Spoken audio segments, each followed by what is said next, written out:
Good Morning Business, French Tech.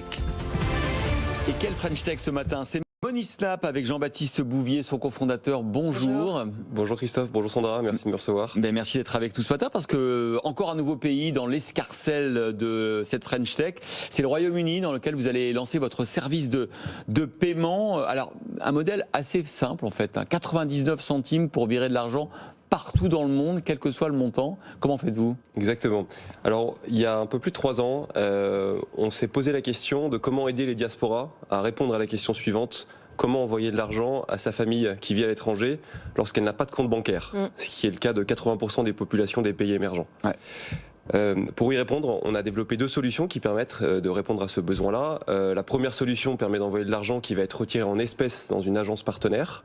Et la deuxième solution permet d'envoyer de l'argent sur un téléphone portable. Mais on va encore un petit peu plus loin aujourd'hui. Et qu'est-ce que vous en faites une fois que vous avez reçu l'argent sur le téléphone portable? Alors c'est justement le nouveau cas d'usage qui est intéressant. On a fait le constat que les banques avaient échoué dans leur rôle d'équiper les populations émergentes de services financiers. Elles n'ont pas réussi et ne réussiront pas à faire adopter leurs solutions aux populations locales. On a un taux de bancarisation en Afrique qui est de l'ordre de 20%. Ce sont les opérateurs téléphoniques qui ont pris ce rôle aujourd'hui, qui ont cette proximité avec les habitants, les populations locales. Et c'est ces opérateurs téléphoniques-là qui proposent des solutions financières aux populations. Et c'est dans ce cadre-là que nous lançons notre nouvelle solution de transfert d'argent qui permet aux diasporas vivant en Europe, 80 millions de personnes, d'envoyer de l'argent sur le smartphone de leurs bénéficiaires. Et donc après, ça crédite par exemple le compte géré par l'opérateur télécom? Exactement, c'est-à-dire que vous allez sur Monisnap, vous renseignez le numéro de téléphone de votre famille qui vit dans l'un des 170 pays qu'on dessert, vous renseignez le montant que vous voulez créditer, vous payez avec votre carte bancaire, votre bénéficiaire reçoit instantanément l'argent sur son téléphone portable. Et là, le cas d'usage est intéressant. Sur son téléphone portable, le bénéficiaire pourra ensuite utiliser cet argent-là pour payer ses courses, pour se rembourser entre amis, pour payer ses factures d'eau, ses factures d'électricité, ses impôts, l'université, etc. Et en fait, le cas d'usage de l'utilisation des paiements mobiles en Afrique et en Asie est bien plus développé que ce qu'on a aujourd'hui en France. Vous avez convaincu combien d'utilisateurs aujourd'hui et vous visez combien dans un an, enfin fin 2021 par exemple? Alors au bout de 3 ans, on a convaincu plus de 200 000 utilisateurs qui utilisent régulièrement notre solution. Notre objectif avec ce lancement au Royaume-Uni est d'atteindre 1 million de clients d'ici 2023. Donc fois 5 effectivement en 2 ans. Ça sera le même coût là-bas, ce sera 99 centimes de livres sterling. Exactement. Alors penny, je ne sais plus comment on dit. Pound. Non mais en centimes, ouais. Alors la vraie complexité de ce marché-là, c'est qu'il est relativement opaque traditionnellement. Les clients ne savent pas combien va leur coûter un transfert. Il y a des frais sur le taux de change, des frais fixes. Il y a beaucoup d'éléments qui sont assez opaques, qui entraînent une complexité. Nous, on veut simplifier la compréhension et la grille de lisibilité pour les clients en offrant des transferts simples à 99 centimes le transfert, quel que soit le montant envoyé et quel que soit le pays de destination.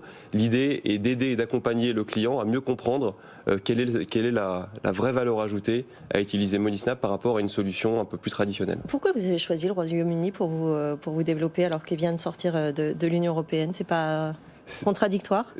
C'est une bonne question. Alors si la question c'est est-ce que dans notre stratégie de devenir un leader européen, le Royaume-Uni en fait toujours partie malgré le Brexit? La réponse est oui. Mais est-ce que ça ne rend pas plus difficile les procédures?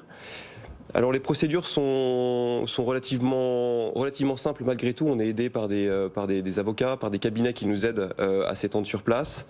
La raison derrière de se lancer au Royaume-Uni plutôt que dans d'autres pays européens vient de la maturité de ce pays-là et du développement technologique des pays qui sont en lien avec le Royaume-Uni. Les diasporas vivant au Royaume-Uni viennent des pays d'Afrique. C'est pas les mêmes diasporas que l'Afrique francophone, par exemple, que vous visez avec le marché français. Exactement, c'est les pays d'Afrique de l'Est en majorité, le Kenya, le Rwanda, le Nigeria par exemple, et des pays d'Asie comme le Bangladesh, l'Inde et le Pakistan. L'Inde aussi bien sûr, pour les Anglais. Exactement, qui sont des pays beaucoup plus développés technologiquement et donc plus appétants à recevoir notre solution que des pays d'Afrique francophone par exemple. Alors c'est un marché énorme, évalué à 25 milliards d'euros, ce marché de transfert d'argent vers les diasporas. Ils vont pas se laisser faire à Western Union là. Est-ce qu'ils ont développé une solution qui ressemble à la vôtre? C'est un vrai sujet. Le marché en fait est en pleine mutation grâce à l'adoption des smartphones dans les pays de destination. Bah oui, on imagine. Et face à ce changement-là, mais c'est valable dans d'autres industries aussi, les acteurs traditionnels ont du mal à s'adapter au changement. La réalité est qu'aujourd'hui, ils ont une valeur ajoutée, mine de rien, sur une notion de proximité locale, qui fait qu'ils se concentrent sur leurs solutions et leurs offres traditionnelles. Ils vont réagir à un moment donné. On a l'avantage d'être un peu plus rapide, un peu plus flexible pour essayer d'adresser ce nouveau besoin plus rapidement que les autres. En tout cas, on s'y prépare. C'est une sorte de course de vitesse. Vous dites, tant qu'ils n'ont pas investi effectivement ce secteur innovant de la finance, autant prendre des parts de marché. Hein. Exactement.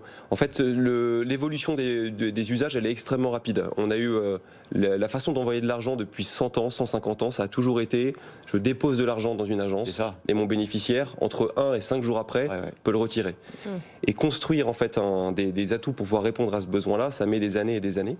Et s'en sortir prendra aussi des années. Donc nous, on a la chance de s'être construit sur un modèle qui est différent, qui utilise la valeur ajoutée des opérateurs téléphoniques dans les pays de destination et qui nous permet donc de pouvoir adresser beaucoup plus rapidement ce nouveau besoin.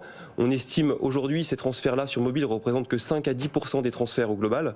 On estime que ce sera 30% d'ici 5 ans et jusqu'à 50% d'ici 2030. Alors pour l'instant, vos bonnes fées, ceux qui ont investi dans les tours de table précédents, s'appellent notamment Truffle Capital, qu'on connaît bien ici, beaucoup d'autres business angels. Faites attention parce qu'on reçoit dans moins d'une heure une SPAC qui va investir dans la finance et dont les parrains, si je puis dire, sont Bernard Arnault, Jean-Pierre Mustier, Antoine Flammarion ou Diego De Giorgi.